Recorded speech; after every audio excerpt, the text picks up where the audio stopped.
Hello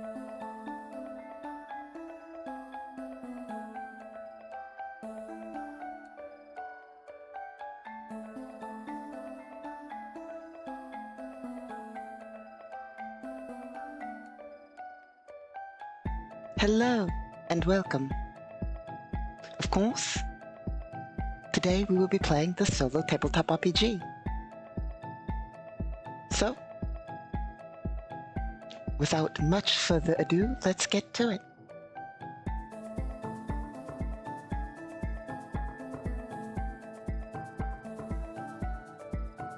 There are very few things for us to go over, sort of. I mean, it's not really important, but we will go over it.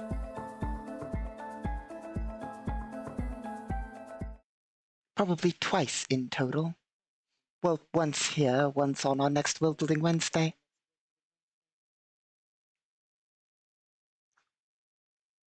That being, well, you might notice a slight addition to our map here. Well, a slight few additions. And, well, let's see. Mostly, we decided that this world, I say we, it was between streams, I figured out that this world is going to have about, I believe, 5? Yep, 5 nations on it. All I did was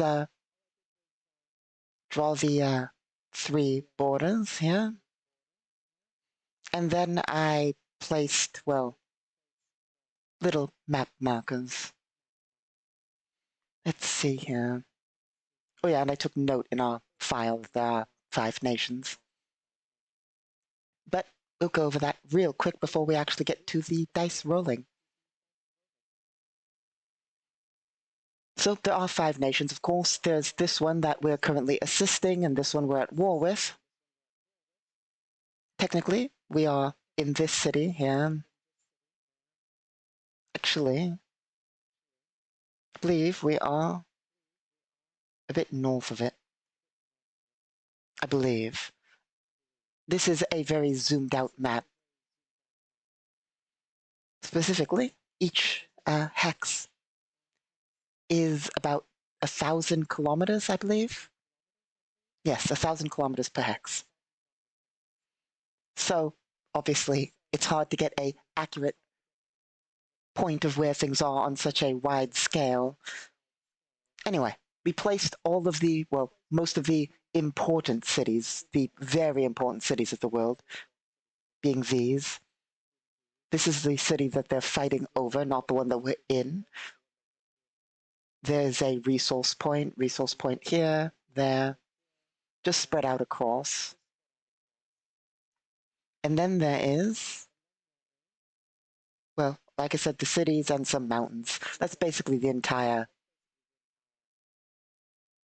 thing of it. I mean, I would have covered it on World Building Wednesday, specifically the placing of things, but it's not like there was any systems to go over or anything like that. Or any roles, really. I just sort of placed them where I felt they should be, given that this is an important area that they're fighting over, and we mentioned before that there were important cities there, as well noted before, and that there were resources they were fighting over. Placed one resource there. Basically, every nation has a resource point. The largest nation of this world has 2 resource points. And the only other thing of note, well, one of the things is the nation we're assisting, technically the second largest nation. The one we're up against is over here. Both of these nations only have 1 resource point. Whoever actually gains this and the independent city will have 2, technically putting them on par with the largest nation with their 2 resource points. Basically, that's all of it. Now, for the actual solo Sunday, even though it's, not Sunday. But that's just how it works here. I mean, we've been over this so many times, but forgive me for mentioning this again, but by our galactic standard calendar system, we are 2 days ahead of you. Well, most of you. It might be 1 day ahead of some of you, but it's Sunday here. So, even though we don't do that type of naming convention for World Building Wednesday, which is on Friday for me, but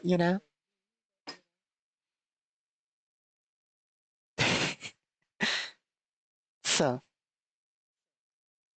let's talk about the situation. We find ourselves in, assuming I can find the right map here, overview? No. Underground. Nope. Base. Here we go. We find ourselves in quite a predicament. When last we left off, our adventurer, Juliana Aldous, I say adventurer, she's more mercenary than anything. It's not like adventurer is a profession. Well, I mean, it sort of is, but that's not important. She's not an adventurer for being technical. Most players aren't. Most characters aren't. They're usually mercenaries or military or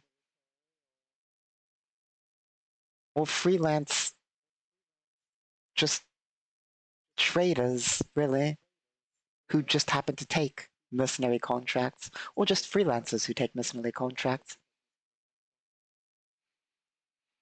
Anyway, we were currently assisting a team of corporate workers and their few security guards up against their own corporation. Well, sort of a split in their corporation, shadowy figures and all that. But we find ourselves in a predicament in the sense that we're on the roof. There's 2 enemies up here. We are going to state that they have a vehicle. They're not in it, but they have a vehicle. There's nobody else in it, but, because how else would they have gotten up here? There's a team of troops behind us moving up the way, and we have, well, just Juliana Aldous and 3 security guards and 1 injured security guards and a bunch of civilians. So, it's really looking rough. It's also the enemy's turn. So, I mean, honestly, when I say it's not looking good, I mean it's really not looking good. It's real. Very much we could die at any moment. We're gonna have to use our brains and tactics and all that to figure this out, honestly. And even then we might not succeed. This could be the end of Juliana Aldous. We're gonna have to use all the tricks in our book. And we have quite a few. I mean, when I was preparing for today, I say preparing, I didn't really, do anything here. I mean, I have loose thoughts about the situation. And I have ideas about how to get out of this. I'm not sure which one's good or which one's bad. But it's the enemy's turns, we'll see what they do, and then I have ideas. So we're going to have to ask the bot, first of all, how long, how far away is our allied pickup?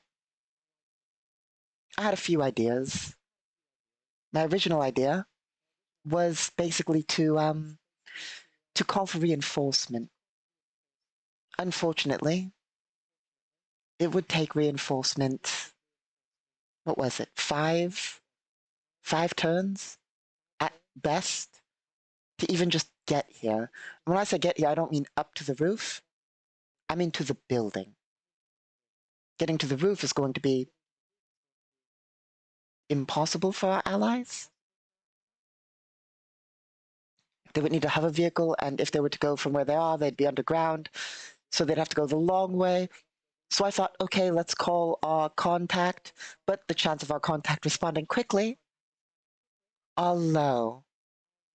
And the chance that they'd get here in time are even lower. So that leads us to, well, even less ideal situations. We also got to get all the way down, basically to complete our mission. This is technically a side mission. We're only on the roof because we've been lied to. Basically, the person who was supposed to tell us to simply go underground to get the vehicle out of there basically told us that they need to be escorted to the roof with their people. So, it's not technically part of our mission, but, we've been told it is. Anyway, first things first, how long before their people arrive? It's going to be a D8. 3. Okay, that's good. 3, by the way. Let's bring up our little book here. A few. So that is less than middling, which is 4 to 5. So it's on the upper end of time. So they're not going to be here instantly. They're not going to be here quickly. They're going to be here quickly, but they're not going to be here very quickly. So we have probably a few rounds. One would have been here instantly. 2 would have been, like 2, 3. 3 is going to be 3 or 4. Basically 3 or 4 turns before the ship arrives. Unfortunately, we don't have that kind of time. So I have ideas. Those ideas include attempting to hack, which, let's be honest, not the best if it doesn't work. If it works, I just had another idea for how to get it to work better. Not ability to hack better, but how to use hacking even more to our advantage. So they have a vehicle up here.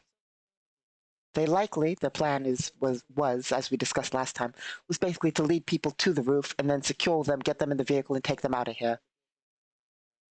If we can hack that vehicle, that was one of my ideas, just hack the vehicle. That's where my idea ended. But I have an idea.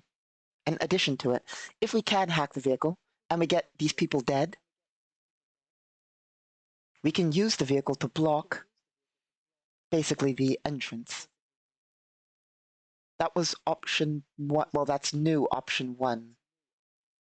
Option 2 is to use the thing that we have an ability to use, the reason we get paid so well, and that is our spooky caster stuff. However, there's a downside. We have a total of I suppose we didn't go over it. We leveled up during World Building Wednesday. What we basically did was got 2 feats that increase casting. That's basically the important bit. But we still aren't good at casting. We have, in a sense of, we have 7 points. 7 energy points for casting. Now, that's nothing. That's basically nothing. So, basically, we can maybe, depending on how we go about it, theoretically we could knock a few people off the roof, but they're going to be coming from the stairwell, so that's not really viable for casting. But in civilization, not in the north, but here in the central nations, casting is rare. casting is very rare. So my idea is, well, so casters are feared because people don't really understand them. People know how to stop casters, but a lot of people don't fully, like, it's not that it's not understood, it's rare. Like, it's exceptionally rare, so it's not like you see a caster every day. And casters can be exceptionally powerful. So people often fear, well, in a combat situation, casters. You can counter a caster easily if you know they exist. If you know a caster exists, all you really need to do is have some basic equipment to counter the caster. But it's not like it's the kind of equipment you carry with you at all times. So my idea is basically, it's very unlikely these people who are raiding a corporate, basically, like a corporate office complex are going to be prepared for a caster. So my idea is we get them onto the roof, our people, kill these two, get these people onto the roof, and then do some spooky caster stuff. Theoretically, it is 99% for any smart tactical group. It's sort of logical if you see a caster doing weird casting stuff to fall back. Because casters, high level casters, or even just normal casters, you never know how they work. Well, you know how they work, but like I said, normal people don't really deal with casters. Even normal combat troops don't deal with casters. Usually, even if you know there's a caster, you call in a special anti-caster unit. So the entire thing about casters is they're exceptionally powerful, usually, but you don't reveal you're a caster.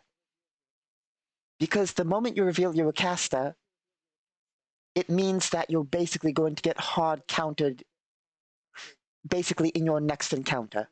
It's not necessarily your next encounter, but like if you're in a military setting and you start casting, the enemy forces are going to say, we have a caster, send in an anti-caster unit. And then basically, then you're going to have an anti-caster unit, which is basically going to hard counter you. So it's not something you want to reveal. But that's the thing. These are they're corporate soldiers, but they're corporate soldiers. All we really need to do is, they don't know our level. We're a tier 2 caster, meaning we're practically a worthless caster. We can kill one of them maybe, or at least maim them severely enough that they'll go, holy shit, a caster, fall back, call for support, you know? And if we can do that, well, we'll buy enough time for, I was worried, by the way, I didn't know how long it would take our thing to arrive. It could have been 8, which means we could have been up here for a long while, meaning it would have gotten real dicey. Luckily, we got 3. So, if we can just spook them enough and be like, magical caster stuff, and basically delete somebody from existence, then they'll fall back a little bit, because they don't know how many energy points we have. They don't even know what an energy point is, but, like, they don't know how long we can cast, they don't know how powerful we are. So if we do one burst with basically as many points as we can use, and get them to, think that we're a full-on reality-altering caster who can bend reality to our will, then they're not going to want to engage us. Not without backup. Because the thing is, a full-on tier 4 caster, or even a tier 3 caster, would have enough energy points to just literally eliminate this squad. This is not an anti-caster squad. A tier 3 or 4 caster could just disintegrate all of them. Not instantly, but theoretically, we're talking, well, it depends on how much you want to think outside the box. The stairwell that you're using to get up is now wall, you know? Or just delete 2 people a turn. I say delete 2 people a turn, but like, we're talking for us, like what we can do, which is also what a tier 3 or 4 caster can do, but better, is basically we could do 66 for two times a turn. 66 2 times a turn. 66 is like better than a let's see. It's like getting hit by a 20 mil, I believe. A bit more than a 20 mil. Because 4d6. No. 2d6 is a d12. 4d6 is a 50 cal. It's actually better than a 50 cal, but. So 6 is getting up there. That's almost a 20 mil. But, like, the point is, if you're getting hit by that twice, or if 2 people are getting hit by that, you know, like, it's not going to go well for them. Unfortunately for us, with our 7 energy points, we can do it once. We can do that once. You know, like, it's not going to work out. Which is actually why we're, remember how we're training caster energy point reserves? Well, that will let us do it more. We'll get 10 more energy points, which would bring us to 17, meaning we could do it like what?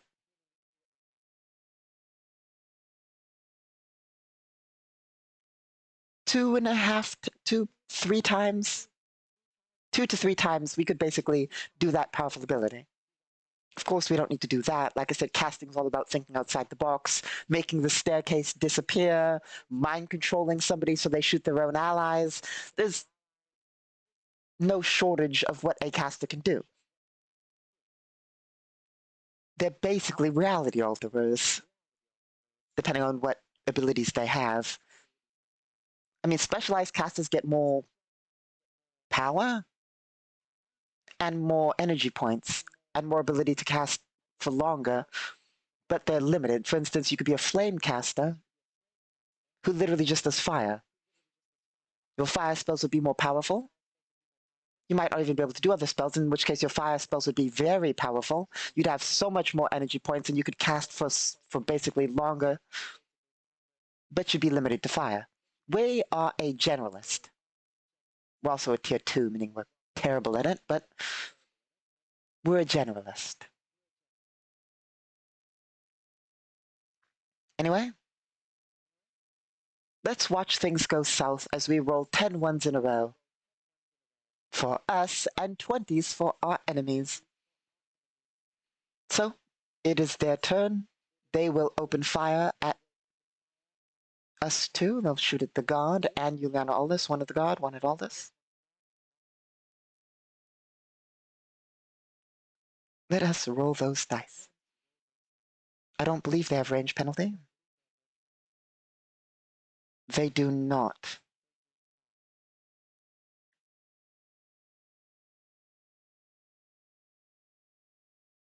Actually, they'll shoot at Aldous.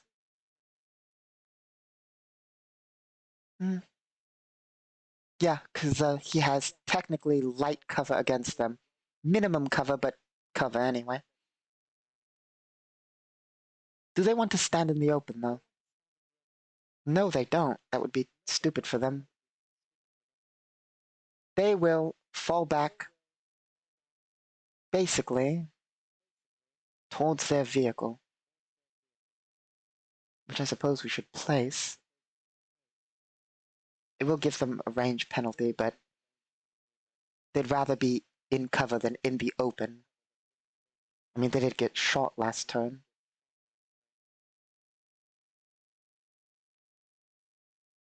Give me half a second. I forgot to bring up our token library.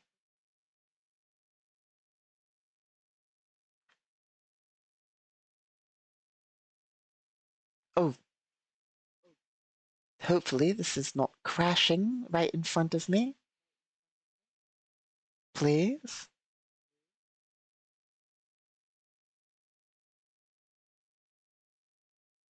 Oh, that was close.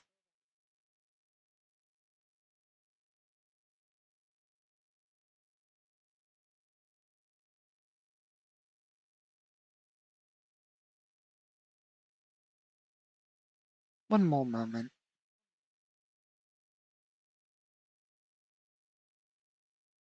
Basically, we had a little lag there, sort of. And everything froze for a moment. But we should be good now.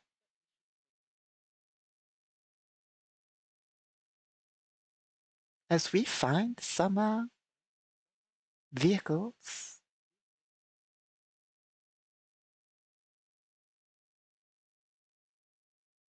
You don't really have what I want. Oh, we could just do that. Okay. One more moment, my apologies. Maybe we could just place literally anything, but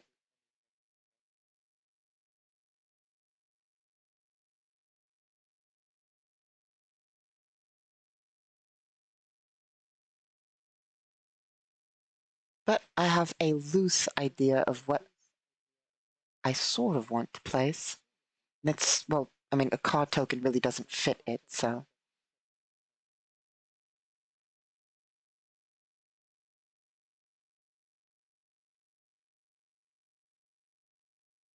I suppose that will do. We'll just use this.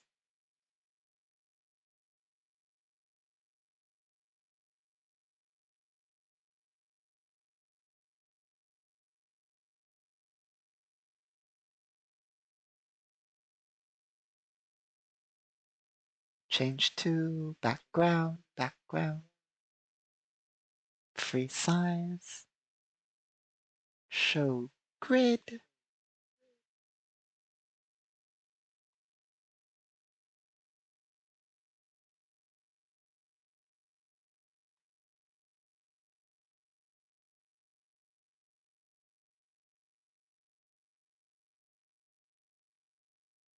There.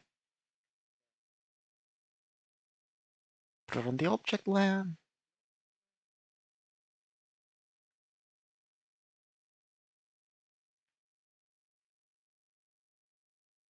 Should it be bigger? Nope. There. 3 squares wide is fine.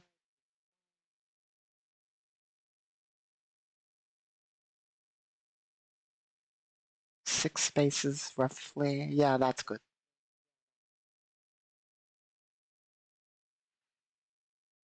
Okay. So, they will move towards it and they will fire.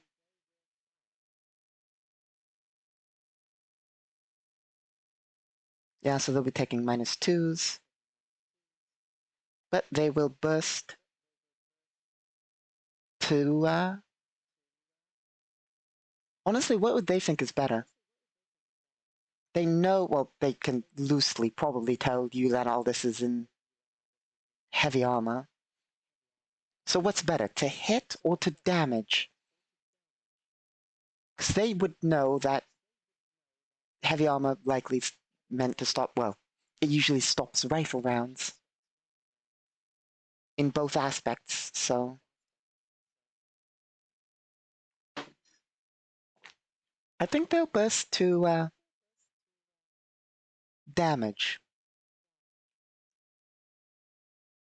They'll burst to damage. Okay, 2 attacks. 7 plus, let's go to our little screen here.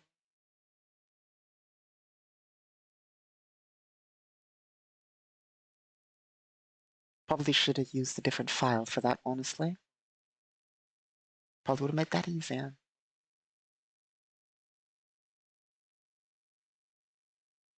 Here we are.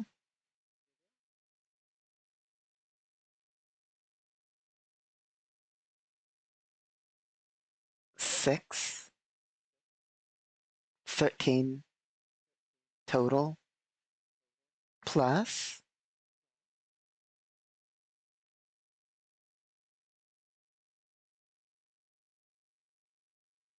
2,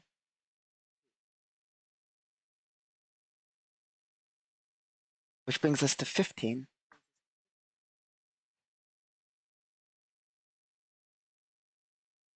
Which is a miss. And the second one, 20. That's not ideal. Is that a confirmed crit? No. So we're going to try and make an armor save.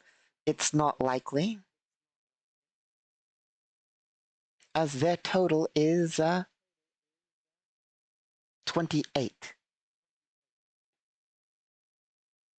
But we'll give it a shot.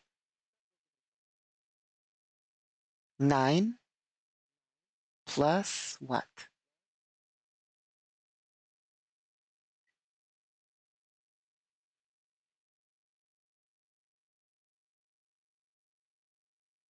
16.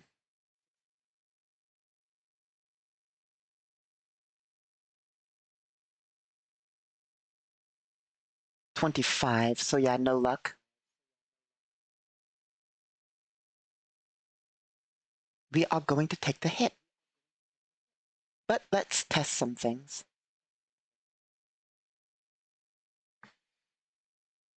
Okay, that is 2d8. Oh. Okay, we still don't succeed. It should be 26, not 28. Because of the -2 for range. But we still don't have enough to succeed on that because we got 25. I'd just forgotten the -2 range. Okay, so they burst to damage, which means player handbook. 4 additional damage. So 2d8 plus 4. And we will be using the new, testing a new little thing that I was considering. 15. Ooh. No, that works.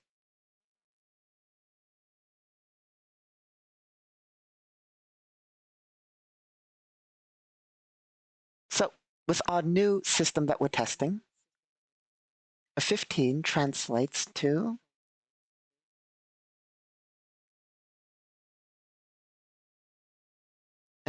let's go to our sheet. Oh no. My apologies, everything's crashed again. Hopefully things are sort of still working.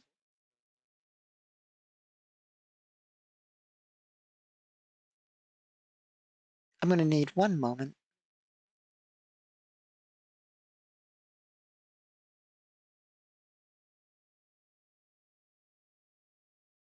That's really not ideal. Hopefully we're still going here. But apparently when everything decided to crash, more crashed than I thought.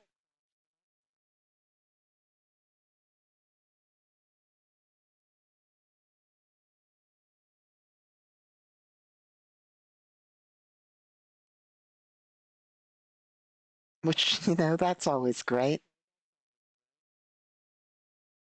Hopefully everything is still working.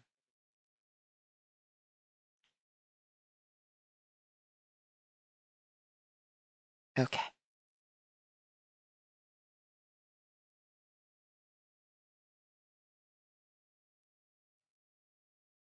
So We're going to use this to test a thing, as I was saying.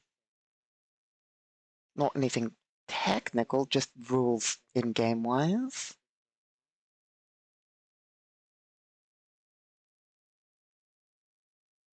So, given our new system, basically what happens is a failed armor save is going to be half. So, our armor takes, well, they did 15 damage, so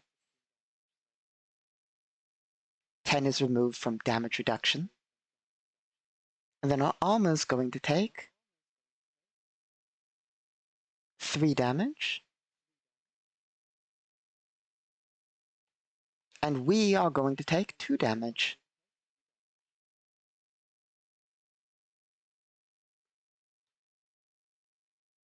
There we go. One more moment. Really?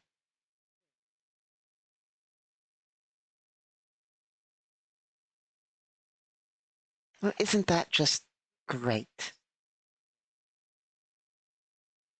Well, things are slightly difficult.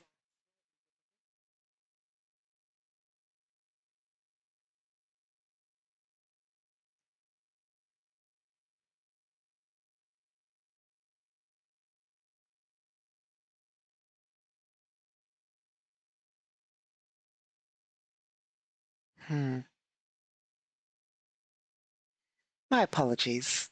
It's sort of hard to do things when every program I use has decided to not work. Well, Map Tools is working, and that's technically all I need, and my standard files are working. But it does make, well, I don't even know if this is, if the stream is working, so, you know.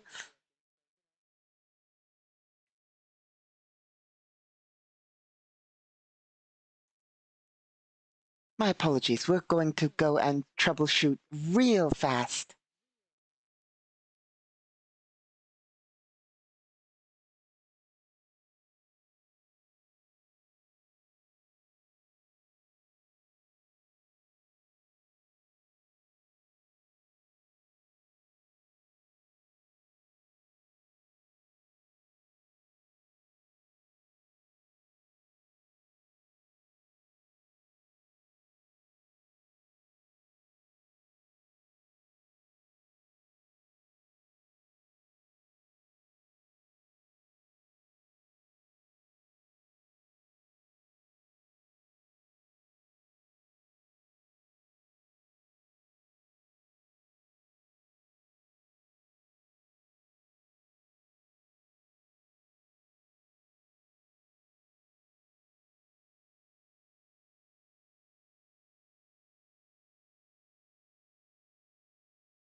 Okay.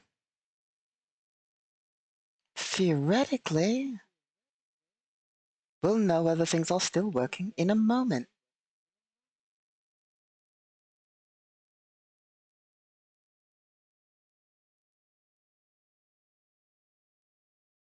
However, all of our files are now out of order.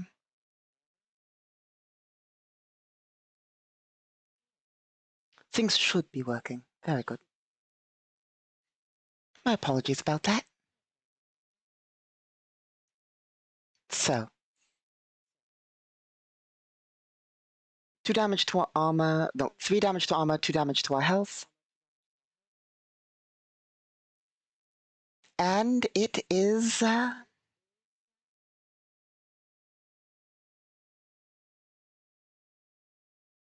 that's their shots.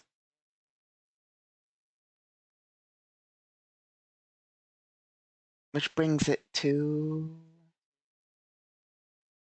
the people down here. They'll move up the final way cautiously.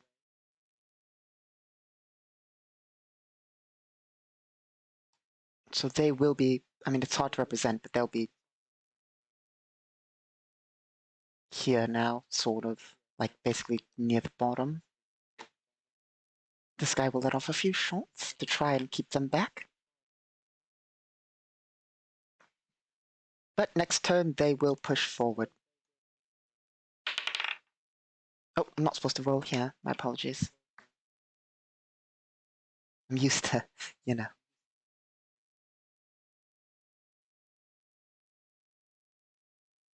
4. Miss. Okay, it is our turn.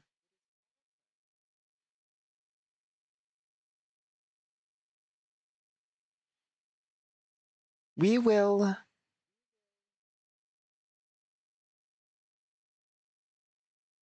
push forward, yes. 5-foot step.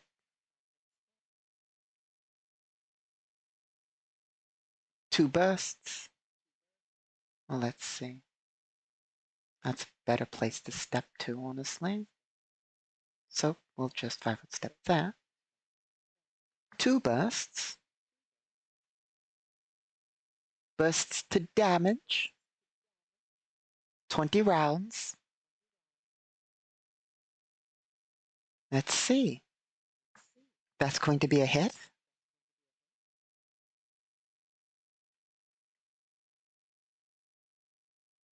And that's going to be more difficult to determine. 12 minus 5 is 7.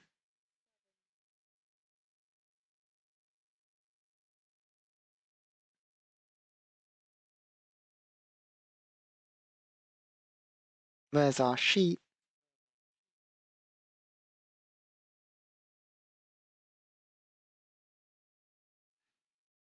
Seven plus 10 is 17.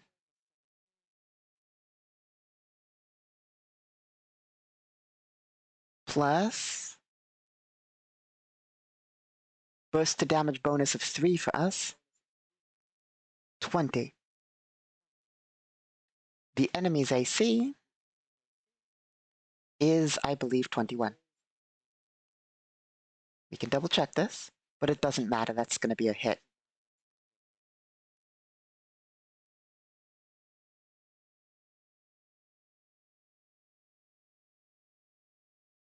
One second. Actually, it's 20, not 21. 15 plus 5. But it's still going to be a hit.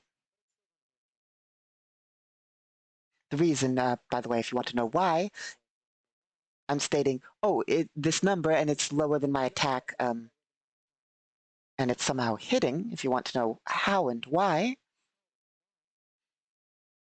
note it here. From when we last reloaded, we have armor piercing rounds loaded. Armor AC is minus 4. Armor DR is minus 4. So while his AC is 20, it becomes 16 because that 5 he's getting on top of that 15 becomes a plus 1 because armor piercing. It doesn't lower his base AC. It only lowers his AC provided by armor, but the armor AC is what brings it above our ability to hit. So mathematically speaking, 20 becomes 16. We lost 17, 18, 19, 20. Well, we have 20. So that's a hit. Okay. So that's going to be 2 hits. Oh, and why 12 became 7 is second attack minus 5. If you want to know the math behind all of this and how it's working. Anyway.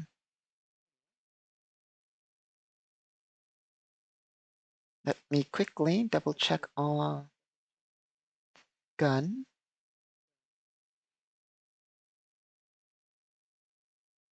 Yep, 2d10. And then a bonus of, we are bursting to damage, so that's going to be 5 for a 20-round burst to damage.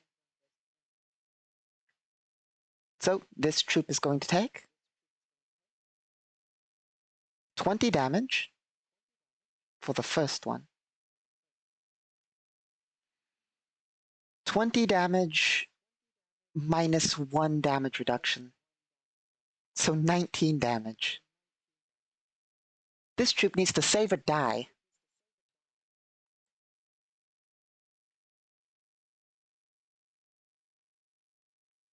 And this troop will try.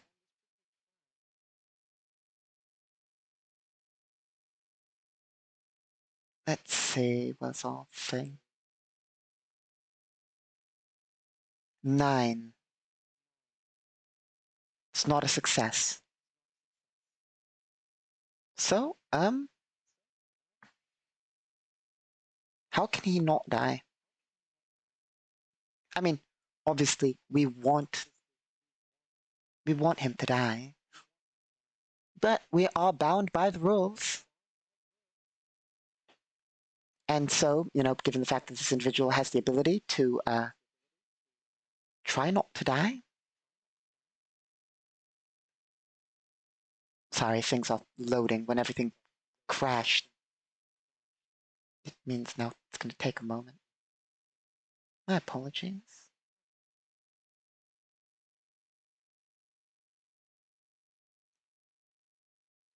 So given the fact that this character has action die, as everybody does, they're going to try and use them to not die.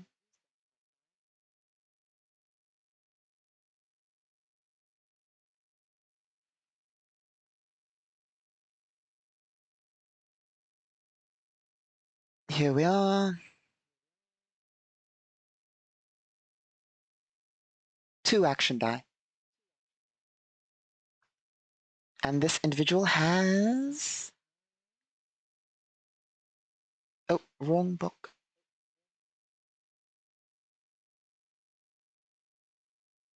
2 action die. So both action die are going to be spent to not die.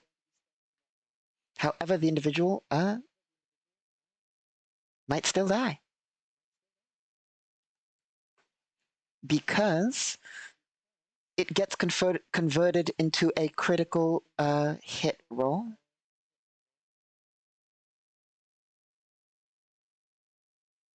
So no matter what, this individual is going to be taking -4. But let's see whether they... all this... Wait. None of this might be necessary. How much HP does this person have?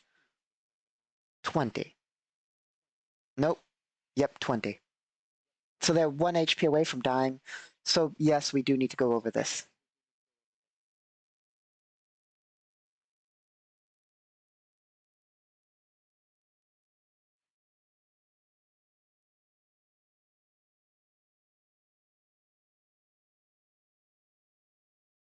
So we'll do this quickly.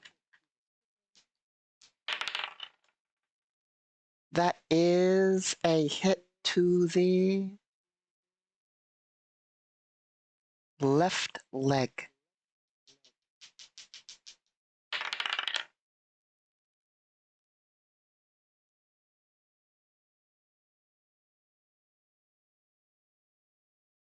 Lower leg.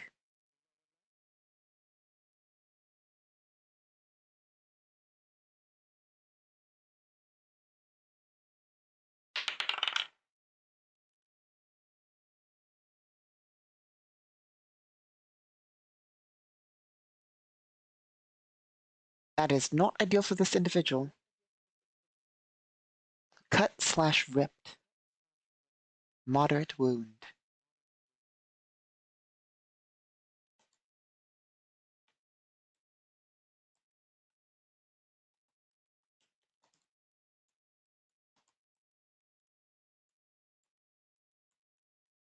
So he has a moderate wound and a critical wound.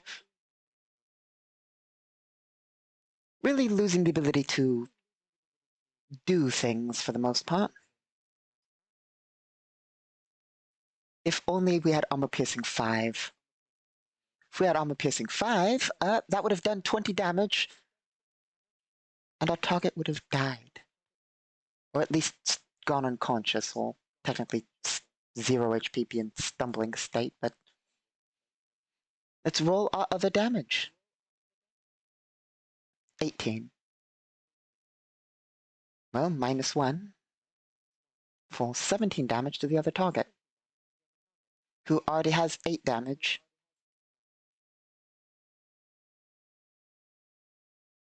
Meaning this person is at -25 and dies.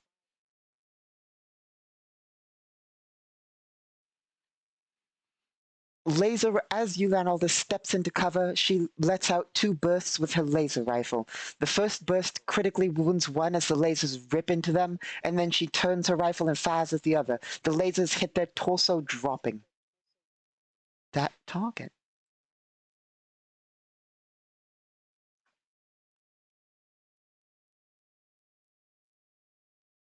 Let us, make a morale check.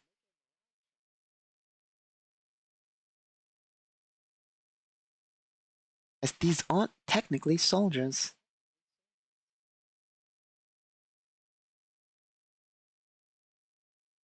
This individual who's at 1 HP is bleeding. Oh.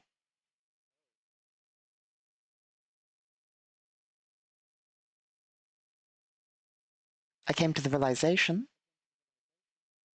that this individual is basically dead.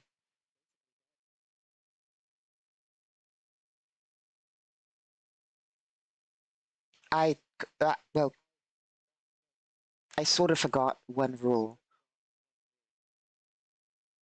That rule specifically indicates critical wound, which is what applies because we got the thing. Also a moderate wound, but moderate wound, bleeding profusely, needs first aid to stop bleeding if applied within 10 minutes or may bleed to death. So, not in the best of way. Technically takes 1 non-lethal bleed damage a minute for 10d6 minutes. Non-lethal bleed damage can become lethal, but basically just ticks down. And however, the critical wound, bleeding from major arteries, first aid will only slow the bleeding and must be applied within 2.5 minutes, 2.5 minutes. A paramedic will be able to slow the bleeding if done within 5 minutes. Must seek professional help within 30 minutes or first aid within 1 hour, etc., etc. 1 lethal bleed damage a round. So at the start of the next round, this individual is going to take 1 damage, which will drop them unconscious. And then they'll slowly bleed to death. So this individual is going to try and make a morale check. Whether there's going to be such a penalty. There's no way they're going to keep fighting. They're probably going to panic and try and heal themselves. Yep.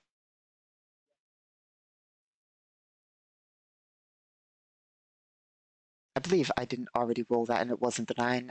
I started rambling, so I might have forgotten.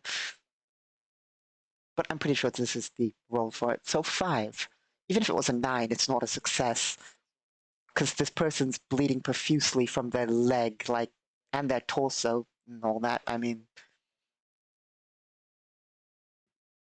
they're not going to fight at that point. They're at 1 HP.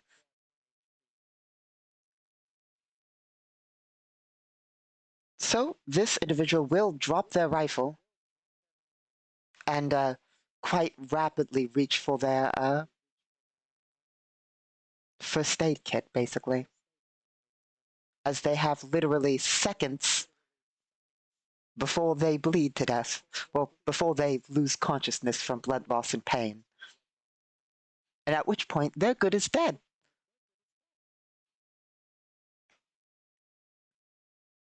And they, as a just corporate security troop, really don't have the morale or what's the word I'm looking for?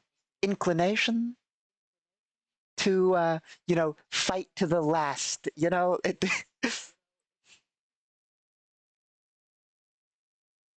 So, let's see. My apologies, I need to go and grab something. I'll be right back.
Hello.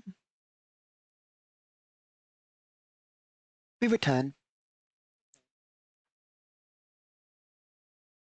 Let us mark this individual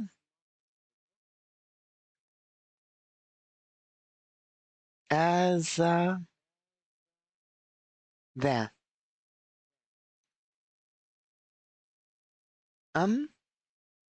It's technically all people's turns, and what they're going to do is Eulernaldus is going to motion them up. She's going to also tell the guards to watch and secure that individual.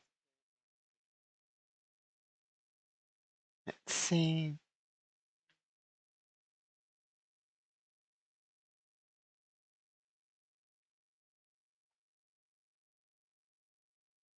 Just move them up, because Eulernaldus wants them as far forward as possible.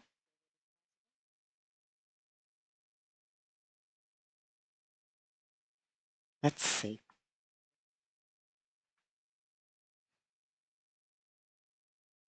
So these people are coming up the staircase at this point, as it is technically their turn. No. Do we want to use it now?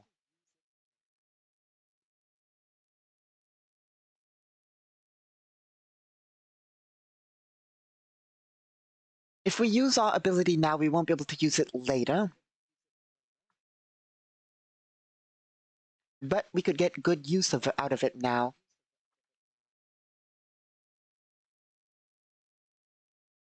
Yeah. How many? We got 2 of them, right? I'm talking about Heroic Surge, by the way. Yeah, we'll Heroic Surge. No. No. No, we won't. Because of where we're standing would make it annoying to do right this moment.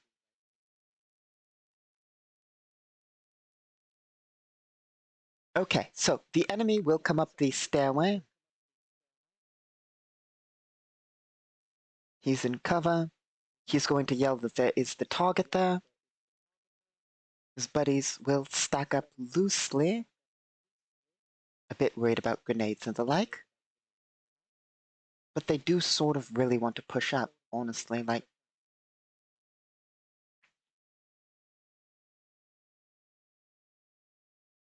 hmm.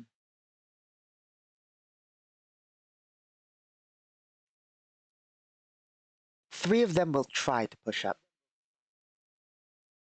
The others will be prepared a little bit back here to move in. Okay, so they technically take a half action to get there. They will attempt to fire at Juliana Aldous.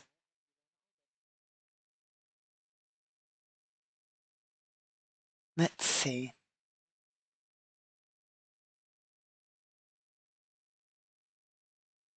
3 half attacks. They're smart, so they'll use bursts. They're going to use bursts to hit. So that is going to be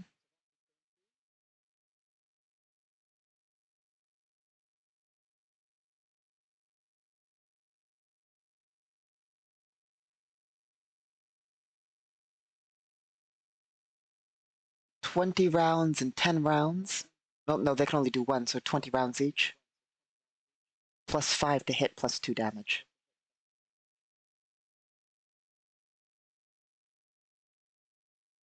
Miss.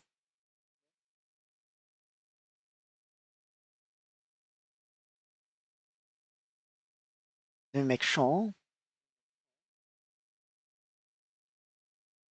I'm like 90% sure, but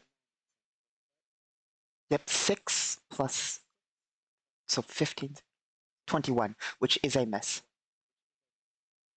Rounds hit the walls around you, Lena Aldis, and also, well, scrape off the armor, hitting ever so lightly against it, but being stopped and or deflected. Next, same as before, just so many rounds, 40 rounds hit around Juliana Aldis, some of them sparking off of her armor. All of them sparking off of her armor, as none of them achieve a solid hit. Okay. Now it's time to go with our plan. Part 1. Cast. Targeting this person. Cast type, target.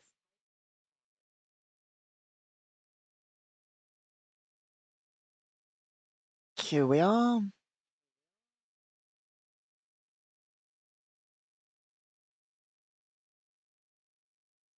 Cast type, targeting. Effect, arcane.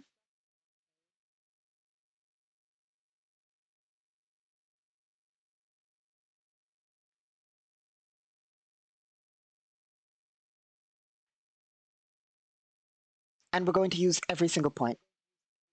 Well, as many as we can use at once, which is 6 out of 7. Also, Juliana Aldis will attempt to just ever so slightly crackle with arcane energy. Mostly as an intimidation factor, specifically so they realize, oh shit, caster. So let's roll that dice. 6. Literally why? That's a success, technically speaking. That is 6 plus 12 equals 18. Meaning, by the way casting works, honestly, we could roll a 2 and succeed. As long as we didn't roll a 1, we would theoretically succeed. Which is why casting's so powerful. Targeting does not roll to hit. It hits the target automatically. All we need is to roll a 2 because we have a +5. So technically, well, that's not entirely true. Well, with our ability of being a +12 to hit, we literally would need to roll a 2 to succeed. But if we rolled a 2, we'd be able to do like 1d6 damage or something like that. Or even 2d6, I forget. Point is, it's not a lot. What does 18 get us, though? For that, I need to open my casting book. Give me half a second.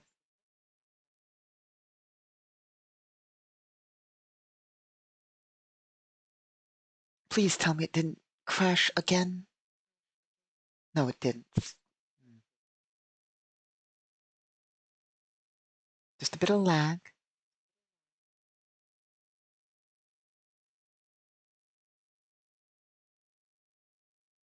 Oh, it did reset where I was in the document, though. That's...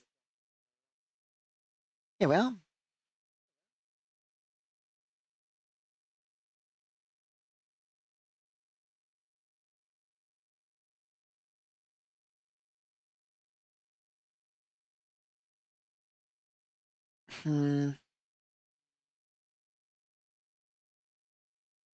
I wish... It's enough. I wanted to use all 6 energy points possible. It's not worth using an action die. We're not the best at casting. We're not trained in it. Well, you know, we're trained in it, but we don't have a lot of the feats that make it exceptionally powerful. So it's just going to be 5d6. If we were a full-on, like, Spectin caster, we theoretically would be doing 5d12 there. But, you know, in which case that would be above a 20 mil, but we're doing just a bit above a 50 cal.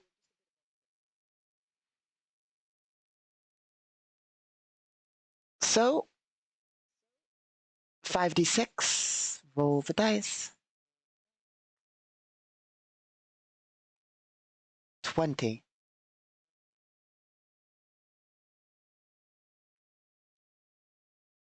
That is perfect. The trooper is at 0 HP.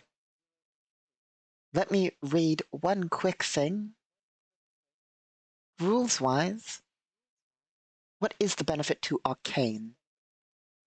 I sometimes forget the specific benefits for each thing. I know that Fire does like additional damage per die and so forth, but I forget what Arcane does.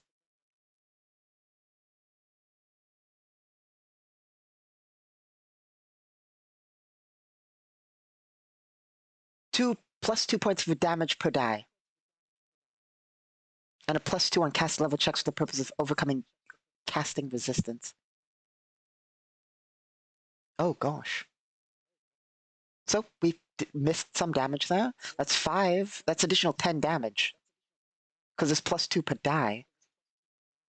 So that's 30 damage.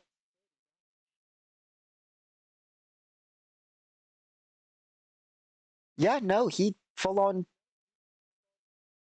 burns. The enemy crackles with arcane energy. As this glows slightly, this trooper begins crackling with arcane energy and just sort of,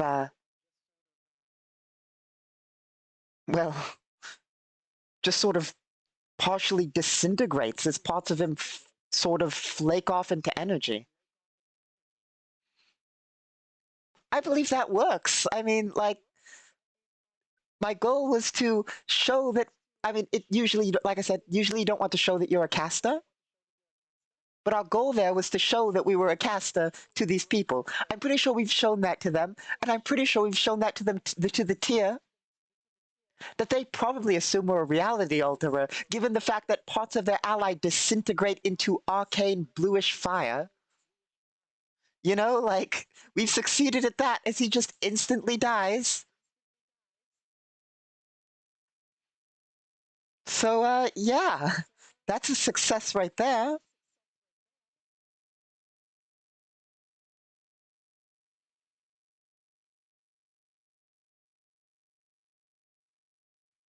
Let's see. Oh, we should edit our sheet.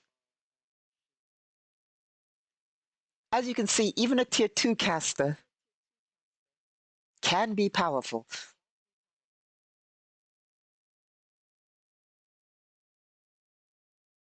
That's going to be 5 of our energy points, leaving us 2 out of 7 good energy points and 6 out of 6 level 0 energy points, which are not the best. I mean, with level 0 energy points, like, the best we're doing is 1d4 to 1d6 damage, I believe, with our, like, ability. So per energy point, not in total.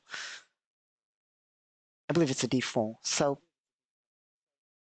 it will really, like, we've basically run out of ability to actually do anything useful. Well, I say useful. Like I said, thinking outside the box with casting can be super powerful. You can heat things, cool things, cause little explosions, even with level 0 energy points. And you have basically infinite energy, level 0 energy points. Do we want to, let's take a risk.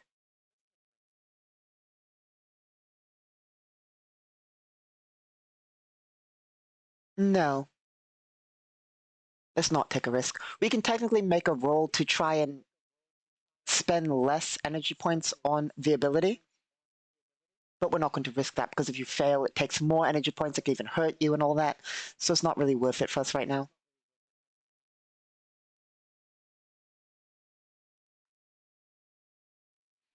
But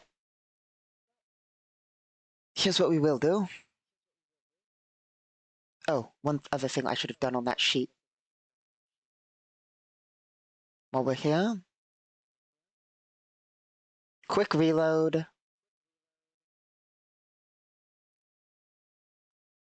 4 AP energy cells. 1 empty and 1 in the gun. Because we used both and then reload. We have quick reload, so it's instant. Okay. That's half of our turn. And we can't really disintegrate another person. Not with 2 energy points. So, 5-foot step. And, hack attempt. Do we have a program that helps with this? I believe we do. Yep, vehicle. +4 only, though.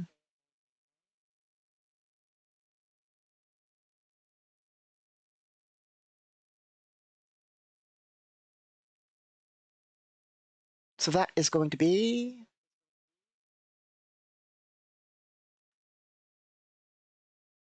1d20 plus, is that still accurate?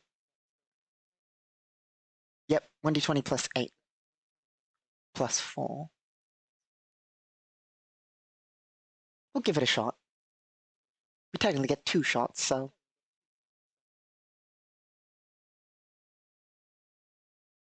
Because we have a neural data pad, hacking is like half the time. We can actually also use our AI to assist us on this one for additional +2.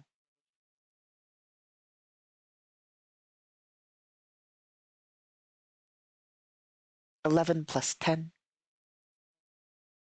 21 plus 4, 25.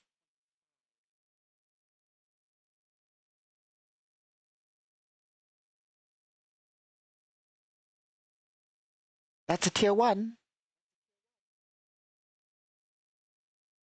We're technically in, yeah. So that's a tier 1. We get a free attempt at a tier 2. So we'll take it. 15 plus 10 plus 4.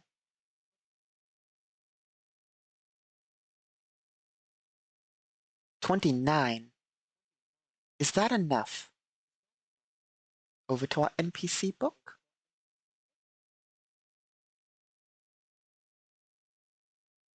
This should be a basic security program because they're bad at what they do.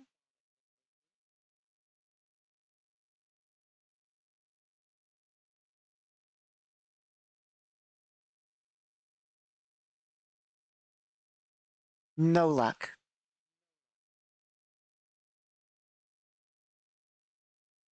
Because we'd have to have beaten a 33.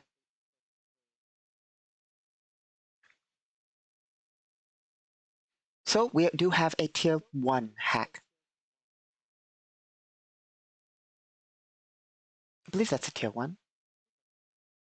Am I forgetting how hacking works? No, that is a tier 1 hack. Good. Okay, so let's go over to our DataNet and hacking book real fast. Just so I can remember exactly what a control program does. Oh, they do get a counter roll to detect. 10.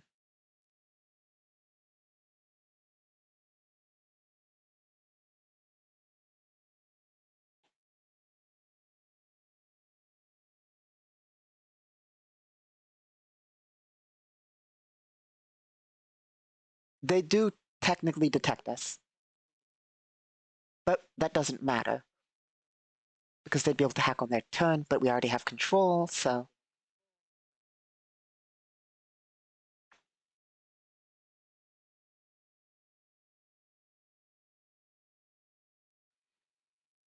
And technically it doesn't really have the ability to stop us because it's not an AI-based entity. It can only do its very basic defense stuff. But next turn it can theoretically turn itself off. Assuming we don't lock it open, which we're not attempting to. We just get as many turns with it as we are allowed. And that, by the way, is going to be control tier 1.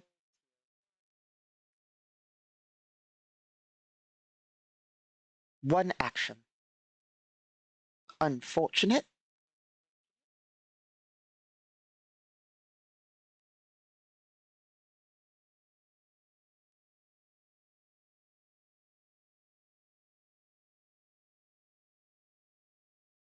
One action. It's enough.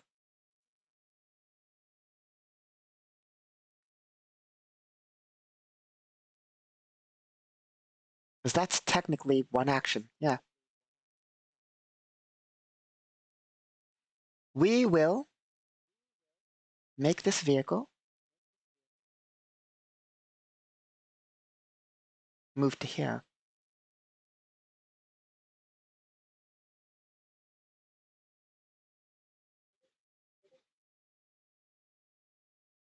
Basically blocking in front of the thing as best we can. And if you want to know how that's one action, technically for one action with your vehicle, you may maneuver it and so forth within one action. So we place it in front of there. However, now we're probably not going to be able to use it because the AI, well, the loose AI inside the thing now knows we exist. I say loose AI, technically it is here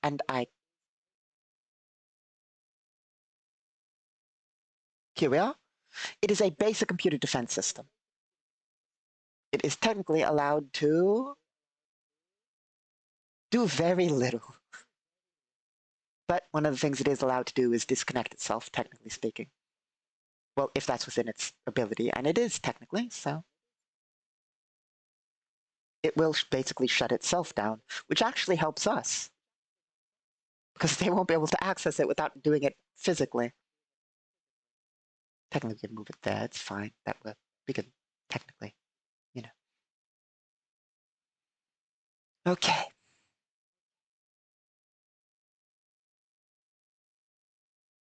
That ends our turn.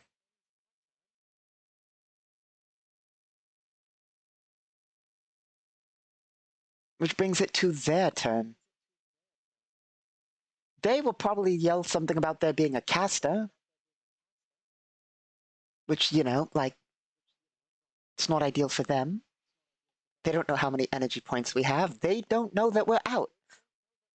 They just know that somebody just probably altered reality and made their ally disintegrate. So,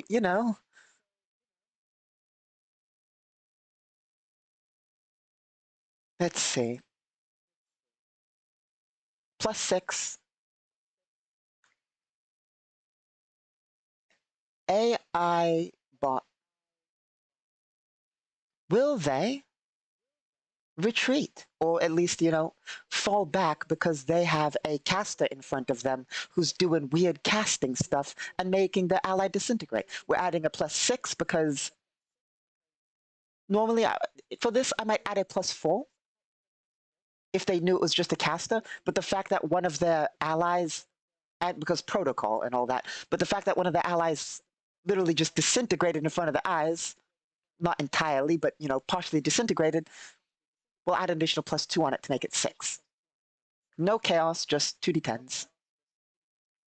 7, 8, 9, 10, 11, 12, 13, 14, which is a yes. They will follow protocol and will not push the assault.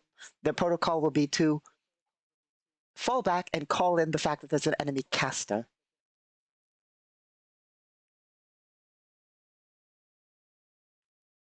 Also, one of the reasons why casters, like, you don't want to mess with casters. A caster can quite easily, I say easily, but caster could mind control one of them, get them to spill the plans, get details. Like, there's no limit to what a caster could theoretically do, depending on the type. So, they're going to back down a little bit and call it in, which technically gives us enough time. This does ruin part of my plan. I really shouldn't have parked it. But one of my ideas was to take it down. But I will go about it the other way. That gives us enough time to wait till one of our allies, well, till our support arrives and picks up the people. And we'll get on the dropship with them. And we'll ask it to basically quite rapidly just drop us at the bottom of the building.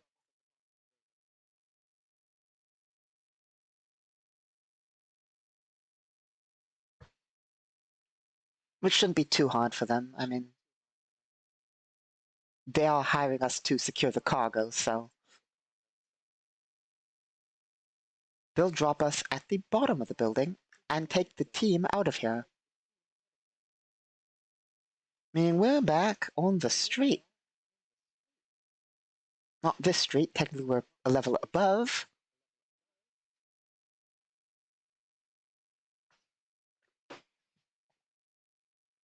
Honestly, that could have been terrible.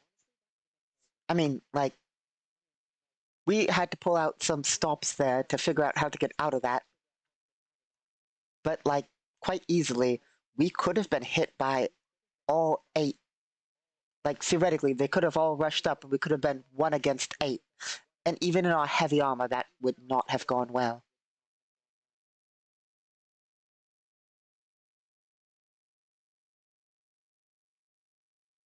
But, lucky for us,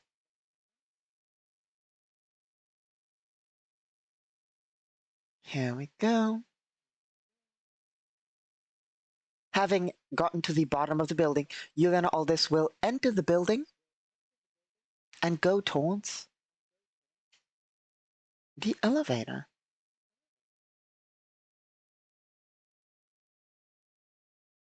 Here,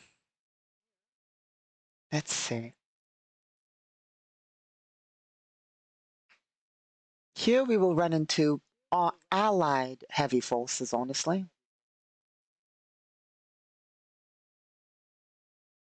Taking the elevator down, we will arrive at the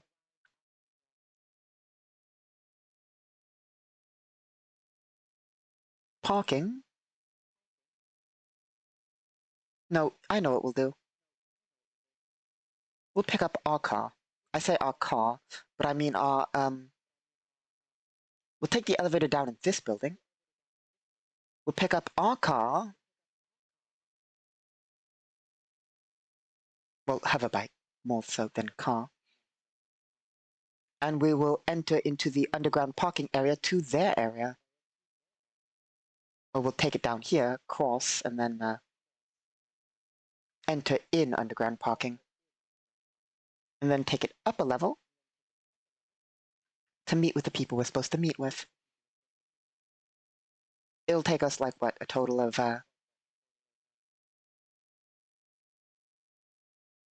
less than half a minute to do all this, so we'll meet up with the lower team, which actually has people in armor. Crazy. Because this is the important stuff they're protecting. They will be likely having a firefight as we arrive up the staircase.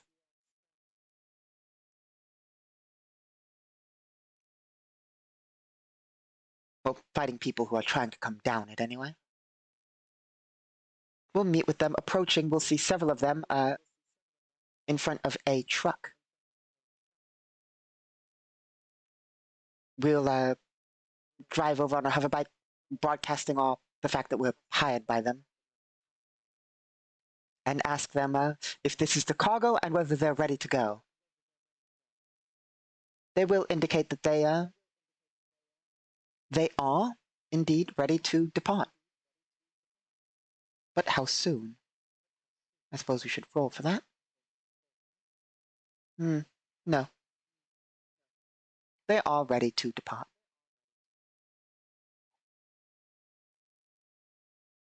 Well, we're like, shortly ready, but we'll wait for them. The people will hold the way for somewhat, And we'll be told a bit of the briefing, which is basically, as stated, the plan is basically going to be to exit here, go this way, as if we're going to here, go around, and basically make our way out of the place over to this one. Yes, this one.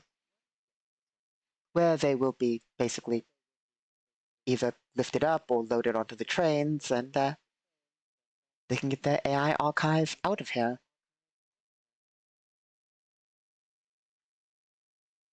So once everything is fully loaded, we will head out with them on our bike, providing support.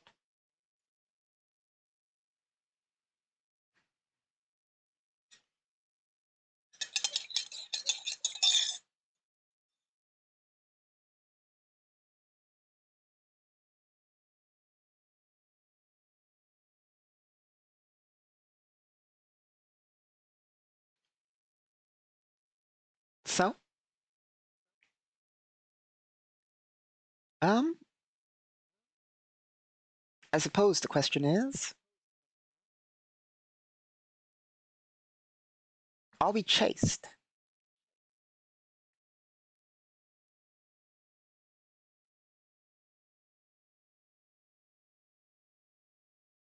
I mean, they are fighting down. Basically, the question is, will the people hold? And are the enemies absolutely prepared to basically chase us away? I'll give it a 50-50.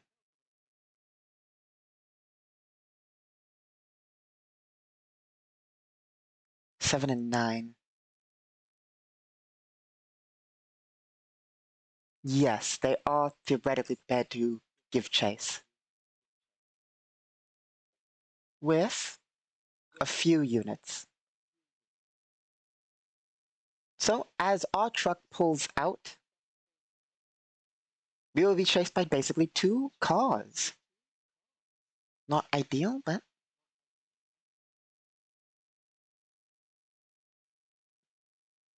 let's actually place some things to make it easier for me.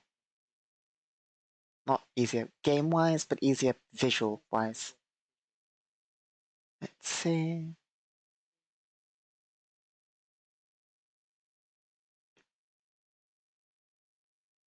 Do I have a spare trailer truck?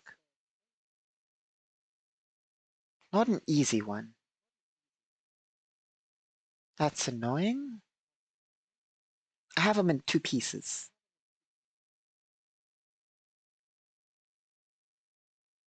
Okay, let's try this one then.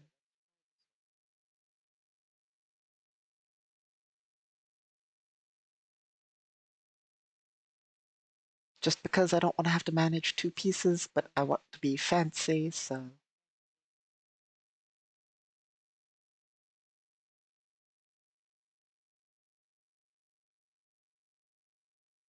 Nope, these are all in 2 pieces. There's only one last thing to check.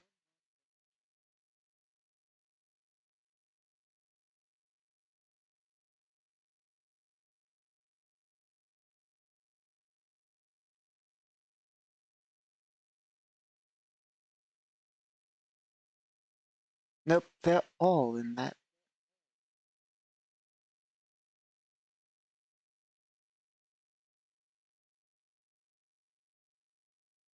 Unfortunate.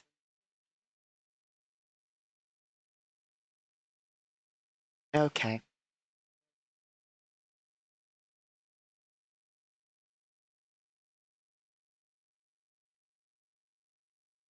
You will just have to assume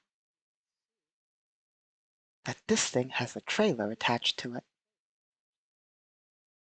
Mark it as green, specifically lime, so it's actually visible. Let me know that there's 2 enemy vehicles giving chase. As we roll the 4, there will be trucks. Not like trucks, but... Where is it?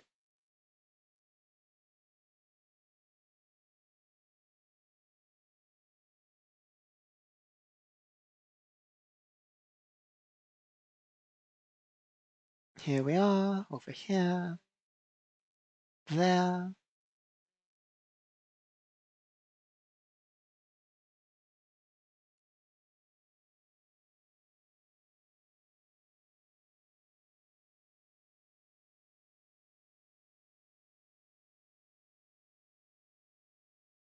There we go, that will do.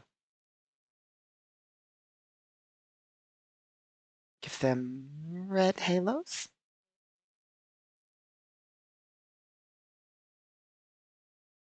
We do have the lead by about 1 turn. So let's set that up.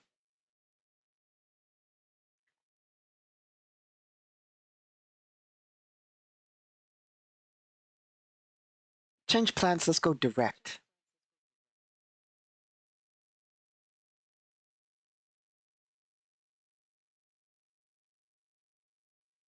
No need to fake them if they're chasing us directly.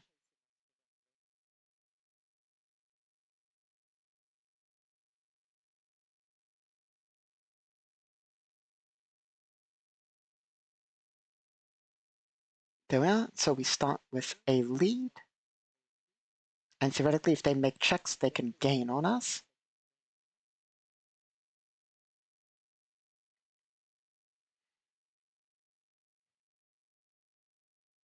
Okay.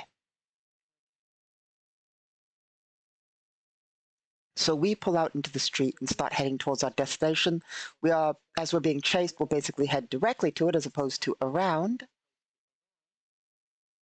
And it starts with our move. Well, no, maybe not. Let's roll initiative. Here we go. 12 for us, 5 for them. We do move first.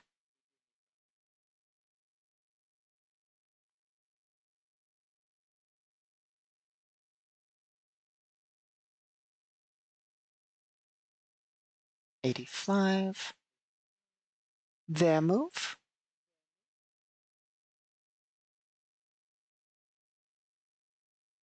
But first of all,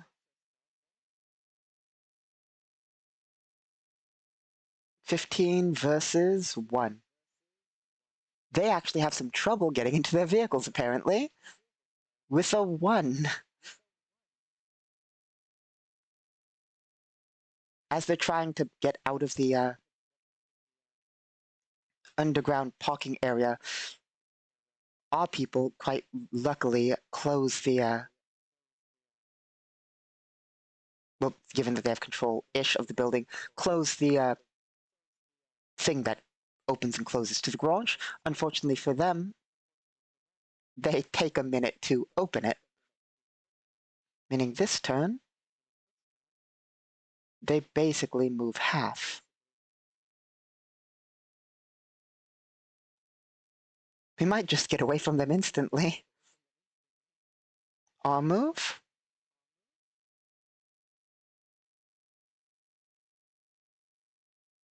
$85. Their move. They're going to verse us again. We have a severe penalty, by the way. We have a -8, technically speaking. So it's not like we should be getting away, but 14 for us, 20 for them.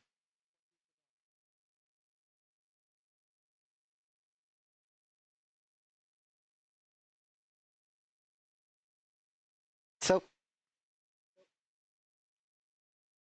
850.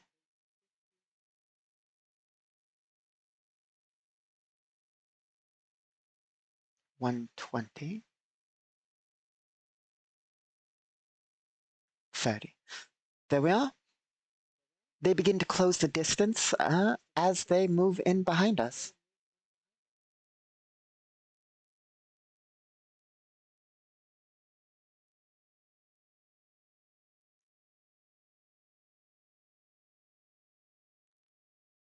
Okay, our move. I have a plan, actually. This is a very stupid idea. Our truck will move forward.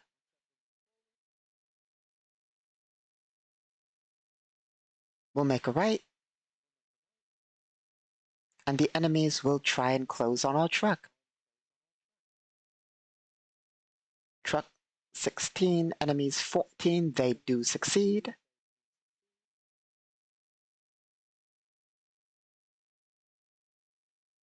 $100. And it goes back to our turn. There's a reason why we turned off there. It's going to be problematic if they chase us to the place where we're supposed to unload. So, Julianaldis will move in behind their cars on her bike. She'll open the closed section of the bike and then just spray one of the two cars. 20 rounds, armor piercing, burst to damage, laser rifle.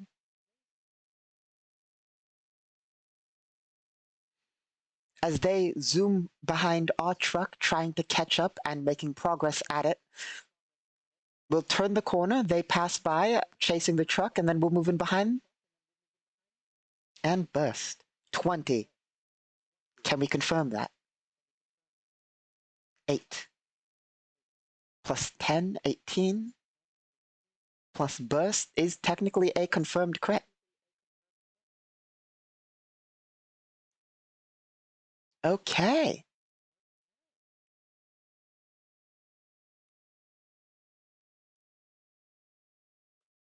Two D10 plus 5.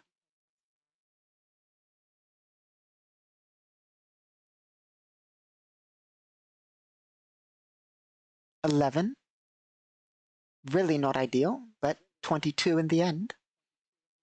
And their armor does not protect. Well, armor does 1 protection.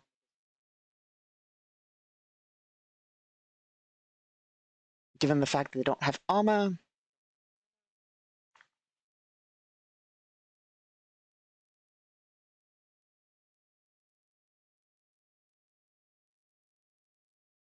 and that is a crit. So that's going to be, they'll take damage to a part, sure. They'll risk it.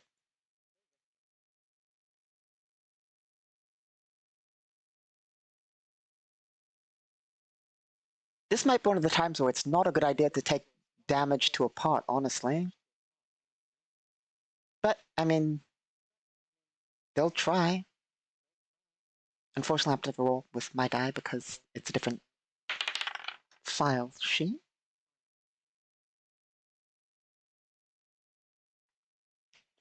That is really not good for them. Engine. Let's see.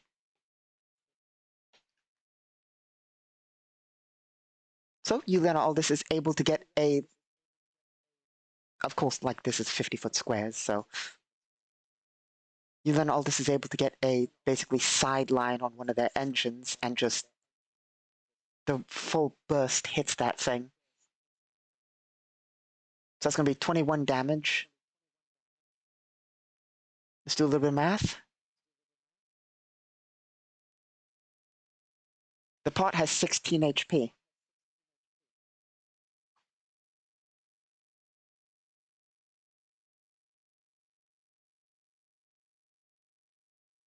So it's not destroyed, because half of that's going to be to the car. So 10 damage to the car, 10 damage to the engine.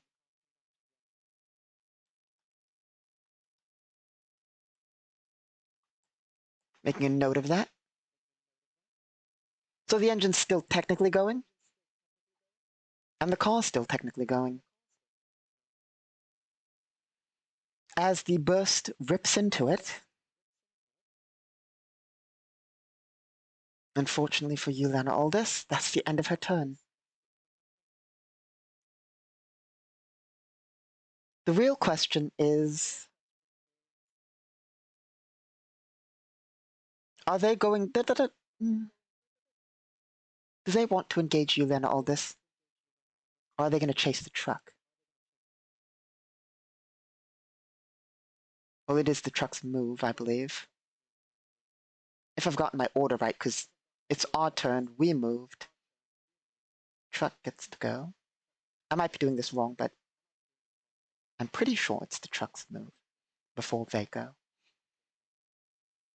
And they do want to chase the truck, but I mean, they'll take 2 shots at Yulena Aldous before they pull off towards the truck. They're actually going to have to also make checks again to try and catch up more. The truck gets an 8, they get a 1. They do not get to catch up.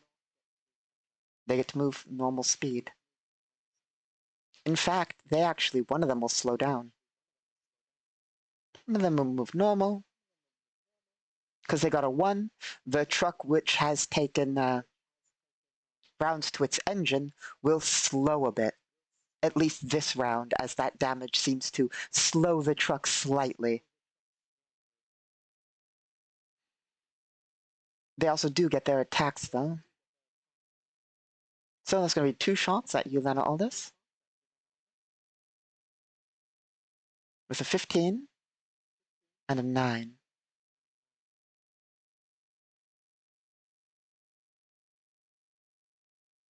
That's going to be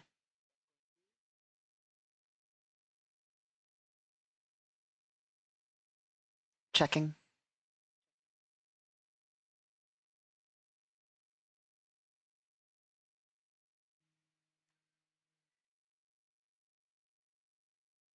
Yeah, that's going to be 2 hits. So that is going to be 2d8 plus 3.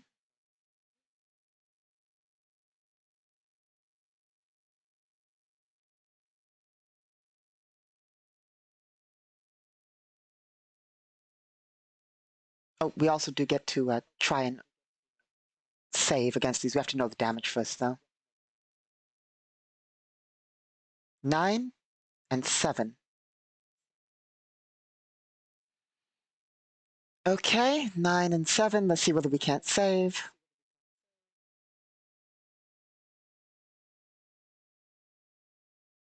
We have to beat 14. That is a success. I say we have to beat 14. We do get a plus 5 for armor.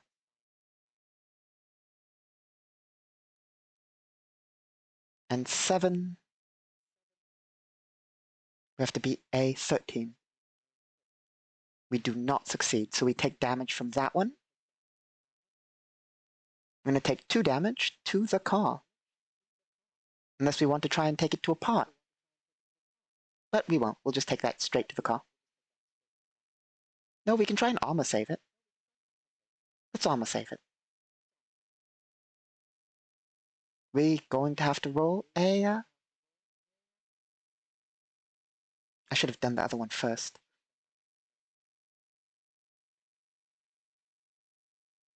We'll say it's the high one, so 15.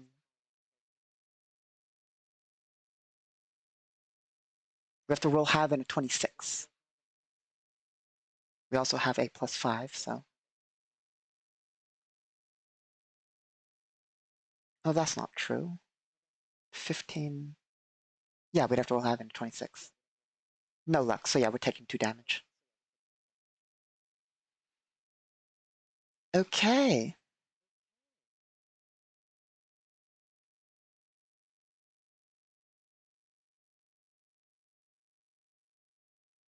Assuming I can find the thing.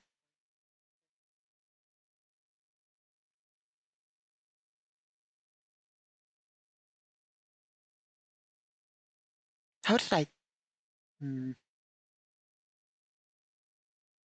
Here we are.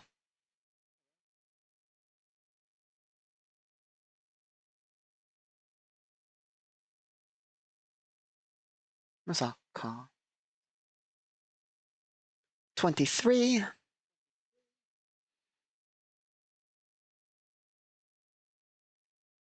Okay.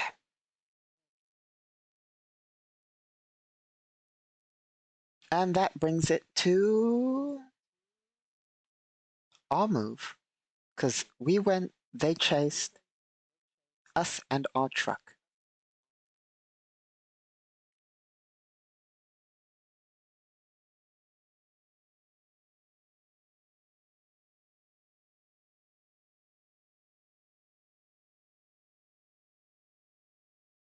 As we pass, we'll do a targeted shot to the engine. Also, quick reload. No, we only use 20 rounds, so we don't actually have to quick reload, because we only get 1 half action thing, so we still have 20 rounds. So we'll let out a burst. This is a targeted attack. This is a burst to hit, by the way. 20 rounds. That's definitely a hit. Should have burst to damage, but that's just how it goes.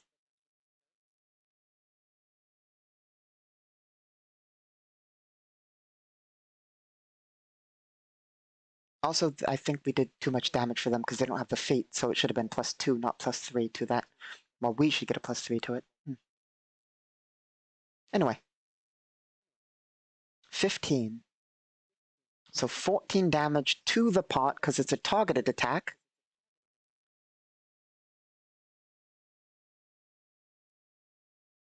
That brings them to 24. Their car is disabled. Specifically, their engine's disabled. So that car ain't moving.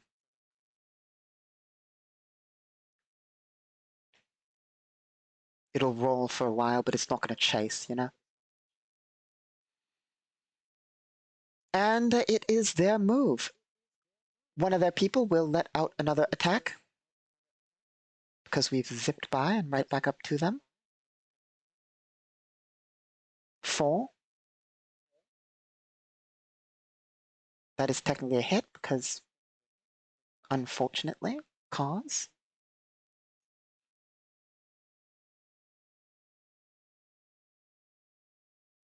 It's going to be 2d8 plus 2.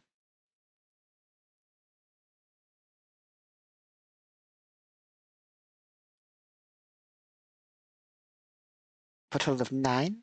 First of all, we need to beat a 10 if we want to armor save.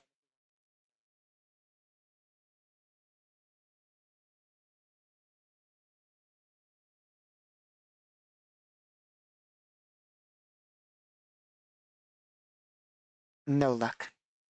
I'm probably doing that wrong, honestly. I think vehicles are supposed to get a plus 10 to it. In which case, that should be 9 plus 6. So yeah, we would save, technically. Because it's not our base roll, it's AC. So that will be done to the armor if we're doing this right. It gets a little confusing, I'll be honest. So that would be 9.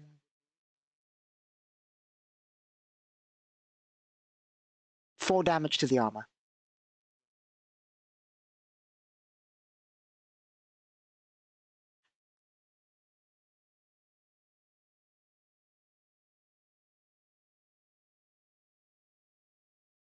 I really got to get more used to the vehicle armor save rules. We rewrote them slightly recently because there were some issues with it, and I forget exactly how it works now because we rewrote it. Here we are.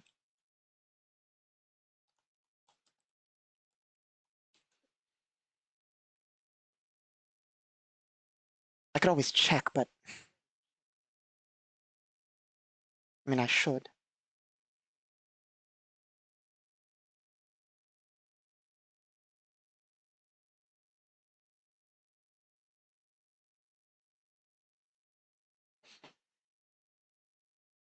Vehicles add the DR to the armor save.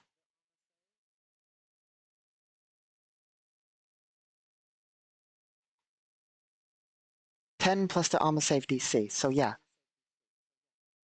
it would be 9 because we have a 9 on the thing. So yeah, no, we did that right. Okay.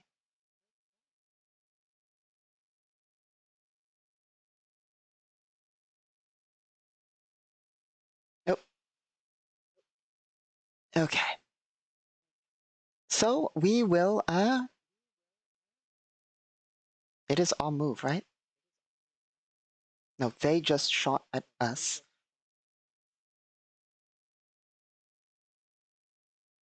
And they are going to try and catch.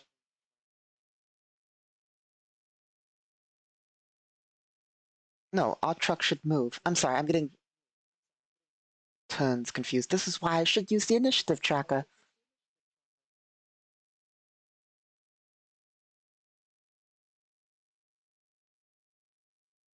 Our truck moves, they try and catch.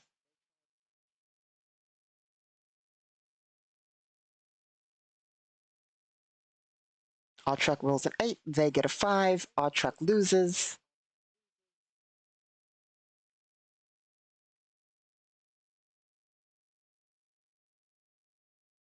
They catch up slowly. And it gets to our move.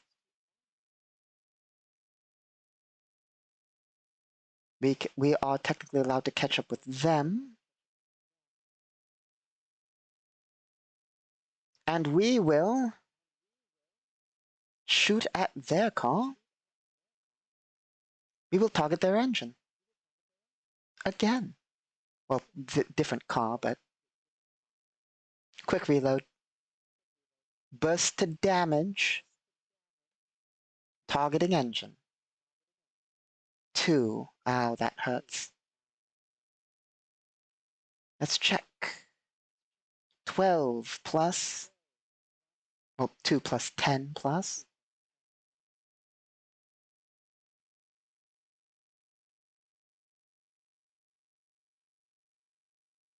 Plus what? Plus 3 is a hit. We might have to rewrite the entire vehicle rules. I dislike them greatly. I mean, it's accurate, but it has problems. We use the old school vehicle rules from like, well, of course with a bunch of add-ons, but like, vehicle AC is so low, you know? We literally need to roll a 9 to hit it. It's crazy. Sorry, no, this is a car. We'd have to roll 8, or even, yeah, 8 to hit it.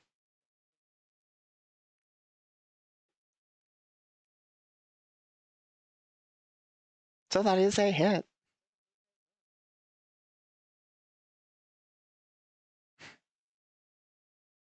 And even with the penalty for targeting, that is a hit to the engine. For 9 damage. -1 is 8. So the engine is half destroyed.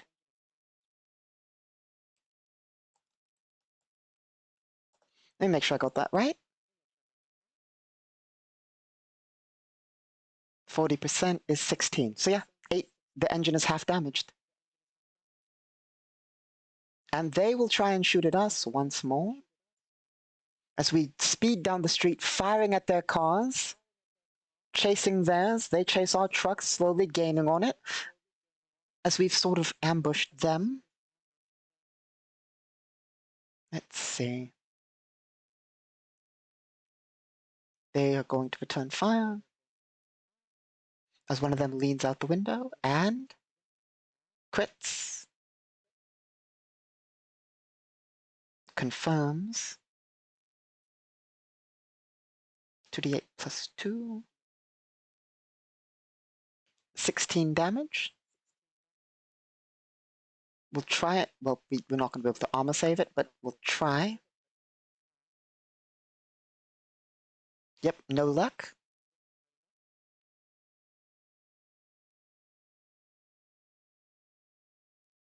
So we'll take it to a pot. It will destroy a part of our vehicle. No, because damage reduction. Yeah, we'll take it to a pot. Wait, let's see.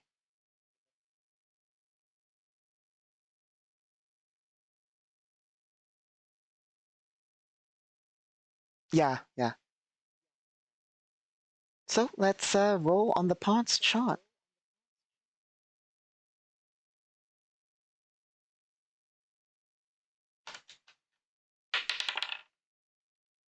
That is not ideal. It is a part of the vehicle. No, okay, we're fine. I thought it was going to be automatically to hull. Technically, the rules say re-roll because we do not have an equipment part of this vehicle. They can't shoot a weapon off of the vehicle that doesn't exist, so re-roll. Worse? So much worse.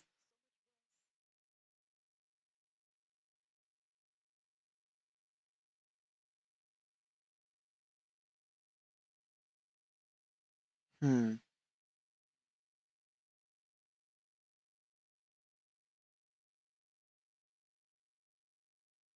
By the way, they hit the crew compartment. That's what's happened. And all the cockpit.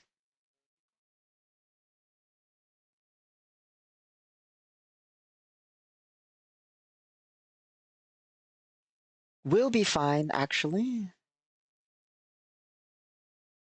So that's going to be 11 damage.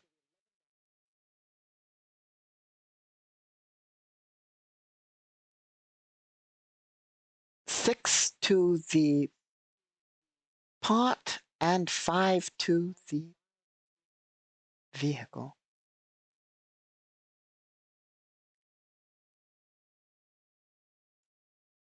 Oh, Oz.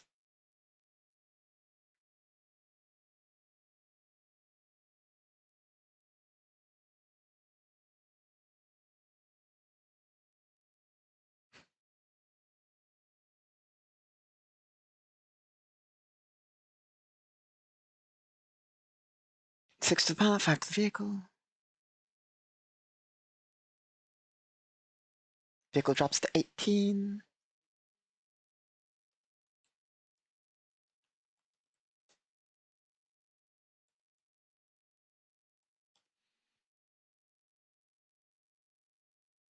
Nope, 6 to the pot, so. Oh, come on, type right. There we go. 6 down to crew compartment. And what were the special rules for that?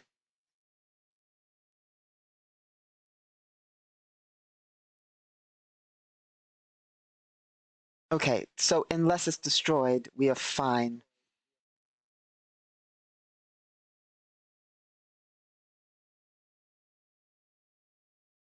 No, we're not. I mean, we are, because damage reduction of our armor basically means we don't take any of that. We'd have 10 damage reduction. We normally might take 5 damage, but DR and all that. So in this case, it doesn't matter.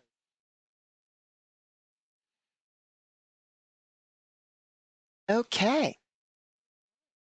So they will try and catch up.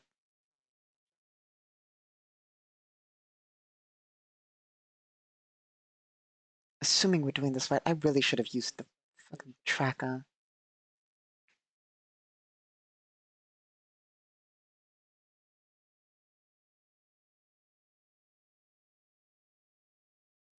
Our truck rolls 15, they roll a 10. That's still a success because -8. So they move.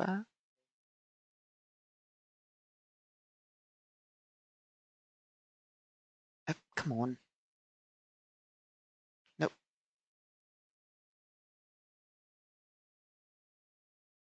85 and 100. And we follow. And we'll shoot at their engine one more time. Hopefully it explodes. We also need to subtract some of our ammo, as we have to quick reload at that point.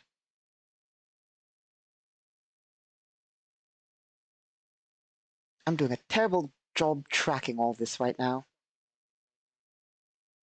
I'm usually a lot better at it. Here we are.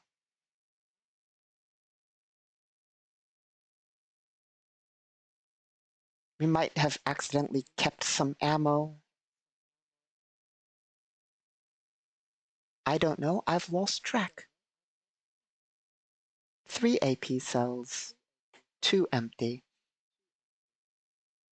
1 in the gun. We'll go with that because I don't know how many. We'll try and keep better track of these things.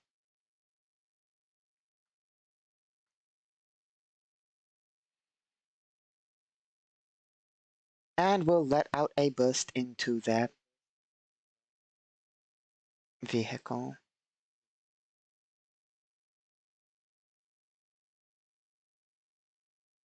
As we pull up alongside it, we'll let out a burst right into their engine. That is a hit, because plus 10, 2d10 plus 5, 19. -1 is 18. Direct to their engine is dead.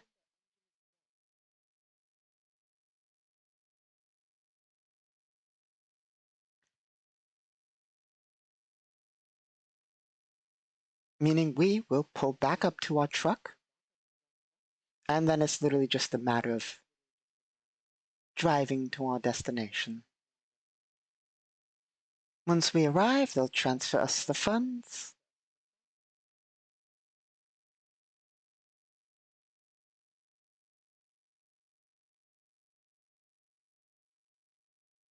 Assuming I can open the right file.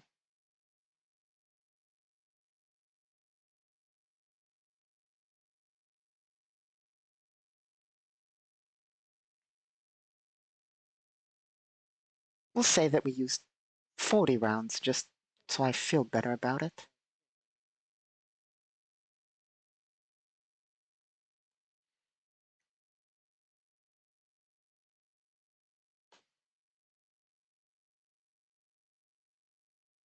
Okay. We'll get 20,000 Galactic Standard credits.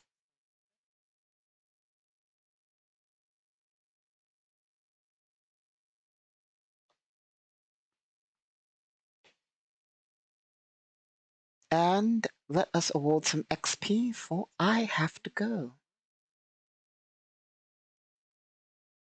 I don't really like how this turned out. We got heavily lost track of stats and all that.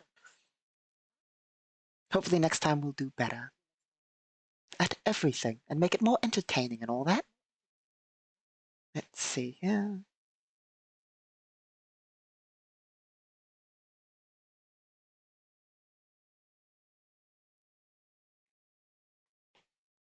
It was hard, so 3.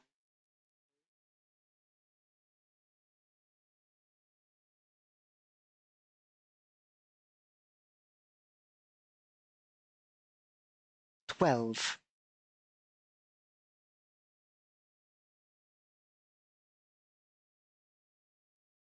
Which brings us to 21 XP. There we are. And we will call it there. As, well, next time is going to be world building, well, news stream, and then world building Wednesday, then we'll get back to this and we'll hopefully do better at everything. So, thank you for stopping by. I hope you enjoyed our stream. And as always, I've been your host, Casimir Basilius, and I hope you have a great day.